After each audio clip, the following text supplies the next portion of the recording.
Hi everyone. Today I would like to share with you a story from this book. This is an anthology of different stories about real people. It is called Rad Girls Can. I'd like to read you a story about Madison Kimrey. She was born in Burlington, North Carolina in 2001. Here is her story. During the summer of 2013, Madison Kimrey was using Twitter to watch a live debate between two of her state senators. This might seem like a weird thing for a 12-year-old to be doing on a lovely summer day, but Madison is really into politics, and the senators were debating something that directly impacts young people: the elimination of voter pre-registration. In the United States, you have to be 18 to vote, but many states allow younger people to pre-register so that when they turn 18, they're automatically ready to cast their first vote. In Madison's state of North Carolina in 2013, 16 and 17-year-olds could pre-register when they got a driver's license or through voting awareness programs in high school. In the year of 2012 alone, 50,000 teens pre-registered. Madison was already looking forward to pre-registering herself. But the new governor of North Carolina, Pat McCrory, had changed the rules as part of a series of changes to voting laws that made it harder for many North Carolinians to vote.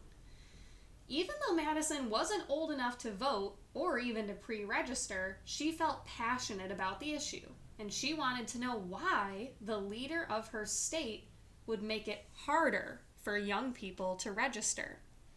Her first step was to start a blog to express her thoughts on politics. She quickly gained followers, many of whom were surprised to learn that the eloquent, thoughtful posts were written by a 7th grader. Then she began reading about voting rights and state politics, and she learned about Moral Mondays, a nonviolent protest movement. Every Monday, a diverse group of people who were upset with Governor McCrory would gather at the state capitol to make their voices heard by giving speeches and holding sit-ins. Madison convinced her parents to give her a ride to the next Moral Mondays event. She met and talked with activists from many groups, but she learned the most by just listening. She returned every Monday, often perching up in a tree so she could see and hear as much as possible. There, this young activist could study her elders closely. It was almost like a classroom. She observed how people spoke with passion and respect.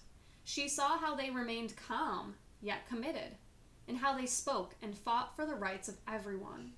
Though she was decades younger than most of the attendees, she felt respected. Witnessing these conversations gave Madison an idea. She should have a conversation with the governor and ask him why he wanted to restrict the voting rights of so many North Carolinians. She started a petition that included a letter to Governor McCrory. I would like to discuss the part of HB 589 that deals with the ability of 16 and 17-year-olds to pre-register to vote. I don't wish to debate you. I just want you to hear what I have to say, and I want to hear what you have to say.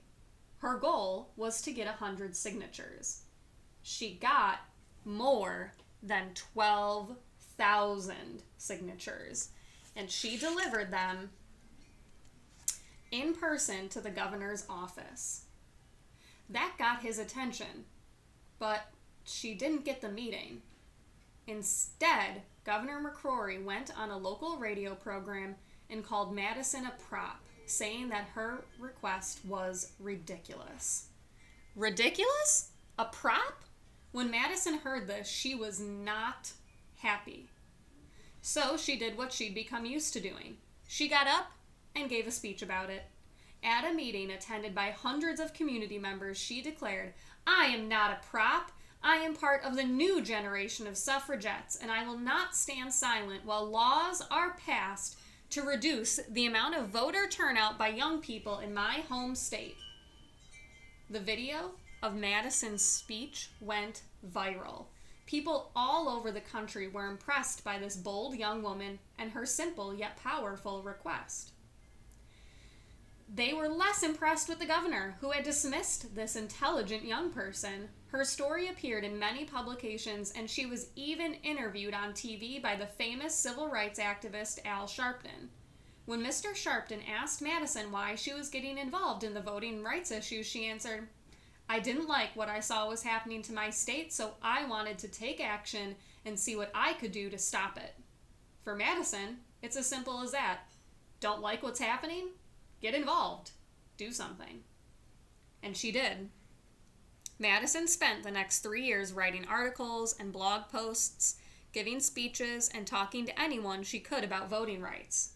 She studied the words and actions of female leaders like Wendy Davis, Gloria Steinem, and Hillary Clinton. She was persistent and stubborn, and it paid off. The pressure to change the laws never let up, and in 2016, a court overturned Governor McCrory's voter laws, ruling that they were unconstitutional. Pre-registration was reinstated, meaning that Madison, and every 16 and 17-year-old, will get to pre-register from now on. In November 2020, you'll find Madison at the voting booth, casting her first ballot. And in November 2040, well, we might just be voting for President Kimrey.